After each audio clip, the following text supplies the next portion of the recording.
Саламатсыздарбы?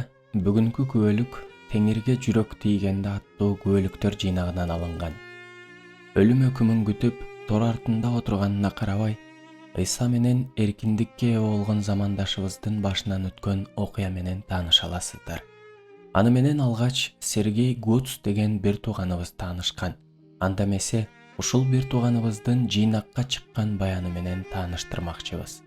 Мен Рашид Хусаинов менен күтүлбөгөн жерден таанышып калдым.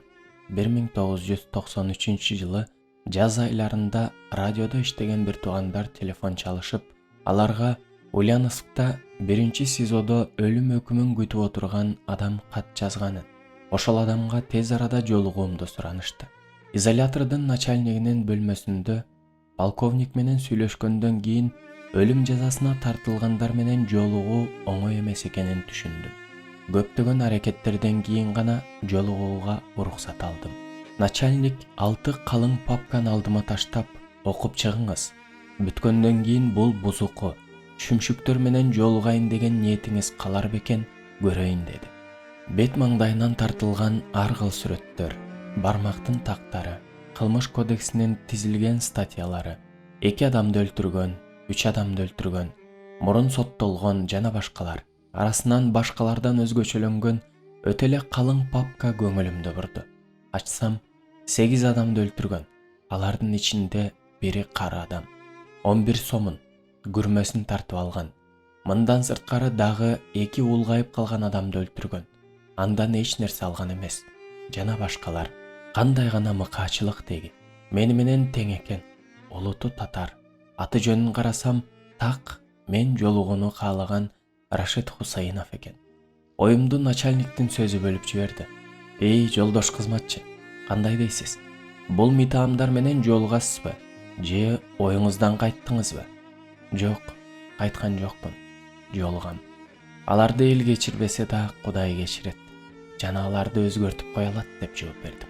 Ошентип, өлүм жазасына тартылгандар менен маектешүүгө уруксат алдым. Алардын арасынан бир жигит чөгөлөп алып Кудайдан кечирим сурап, тоо кылганын көргөндө начальник көргөн көзүнө ишене албай башын чайкады. Экинчилерден болуп Рашид тоо кылды. Рашид менен жолугарда көз алдыма мыкаачы, жаныбар сыяктуу эле зөөкүр адамды элестетип алыпмын. Жолукканда анын таптакыр башкача адам экенин көрүп, таң калдым. Көрсө биринчи тоо кылган Рудольф кошунасы Рашидке карцердин дубалы аркылуу Кудай сөзүн айтып берет. Рашид жакшы кабарды эң алгач укканында эле Кудай анын таш жүрөгүн акырында өзгөртө баштаган экен. Экөөбүз чогуу сыйындык. Рашид күнөөлөр үчүн Теңирден чын жүрөктөн кечирим сурады. Ошол жердеги күзөтчүлөр Рашидке шектенүү, ишенбестик менен карап жатышты. Бир келгенимде мындай адамдарды эч нерсе өзгөртө албайт. Аларга ишене бербеңиз, деп чоочулашты. Бирок Ыйса Машаяк Рашиддин жүрөгүн өзгөрткөндө, ал түрмөдө уруксат берилген акыркы рахаттарын, чифир менен тамекисин таштаганда, күзөтчүлөр мына эми Рашид чыныгы Машаякчы болду. Сөгүнбөйт, маңдайы жарык, камерасы дайым таза, тамеки чекпей, чифир ичпей, таза тыкан кийинип калды. Ушундай адам өзгөрсө, демек Кудай чын эле бар экен да деп калышты. Бир нече айдан кийин өлүм жазасына тартылгандардан экөө чөмүлө алышып, өмүрлөрүн толугу менен Кудайга арноого, кызмат кылууга убада беришти. Рашиддин кубанычы койнуна батпайт. Ал мындай деп сыйынды. Кудайым, мендей адам өлтүргүчтү, мыкаачыны өз жыйыныңа кабыл алганың үчүн ушунчалык ыраазымын. Ыйса Теңирим, канча адамды өлтүргөн болсом, канчалаган адамдын тагдырын талкалаган болсом, ошончо адамды сага алып келгенге жардам бере көр. Чындап эле Рашид өзүн толугу менен Кудайга арнап койгон адамдын үлгүсү эле.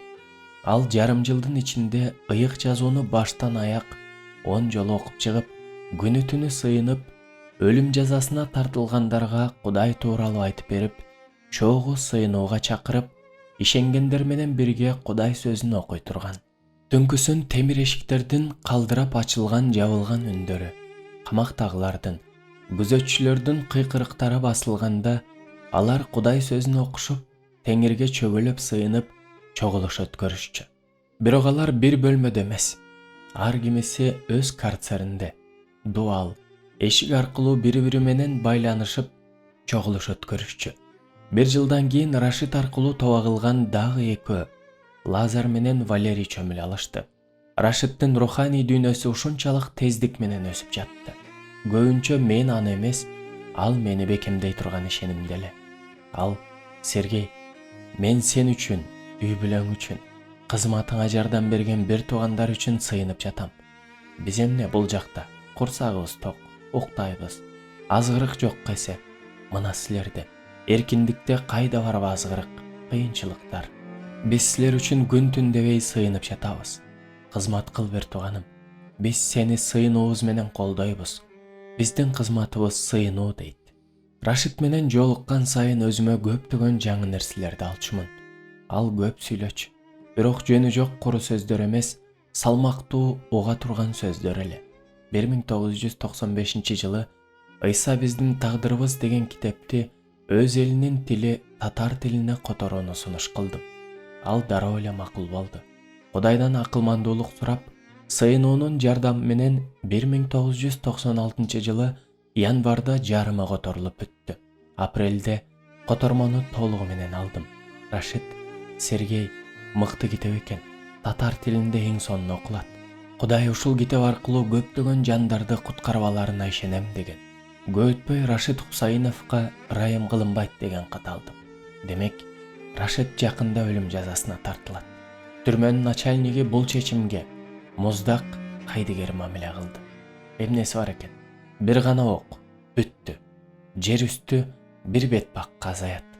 Мурунку Рашид жок экенин, ал Ыйсанын канына жуулуп, жаңы адам болгонун ал кайдан билсин? Сергей, мен баарын сүйөм, жана алар үчүн сыйынам. Мен өлүм жазасына тартып, атууга алып баргандарды да сүйөм дейт Рашид. Рашидтин жашоосу аркылуу түрмөдө көптөгөндөр Ыйса Машаякка ишенип калышты. Алардын бири күзөтчү Азербайжан мусулман адам эле. Рашид менен акыркы жолу 1996 жылдын 29 майында жолуктум. 8 бир тууган чогуу Кудай сөзүн окуп, Кудайды даңктап ырдадык. Рашид жаш баладай ыйлады. Биз да аны менен ыйладык. Бул көз жаш кубанычтын көз жашы эле. Куткарылганына, Кудайдын чексиз ырайымына, анын жашоосунда кылган кереметтерине терең ыраазычылык билдирүүнүн белгиси эле. Бирок бул кезде Рашид ырайым кылынбайт деген чечим чыгарылганын али биле элек болчу. Биздин бул жөнүндө айтпашыбызды аябай суранышкан. Кол кишени тагылган колдоруна ыйык жазууну кармаган акыркы сүрөт эсимде. Ал күнү биз мекенибиз Теңирдин жанында экени. Ал жакта ый, жоготуу, ажыроо болбостугу. Качандыр бир кезде Ыйса Машаякка ишенгендер ошол жакта жолугарыбыз тууралуу сүйлөшкөнбүз. Анын денесин өлтүрүштү, бирок жаны тирүү. Ал бейиш төрүндө Ыйса Машаяк менен бирге түбөлүккө жашайт. Ал кечирилди.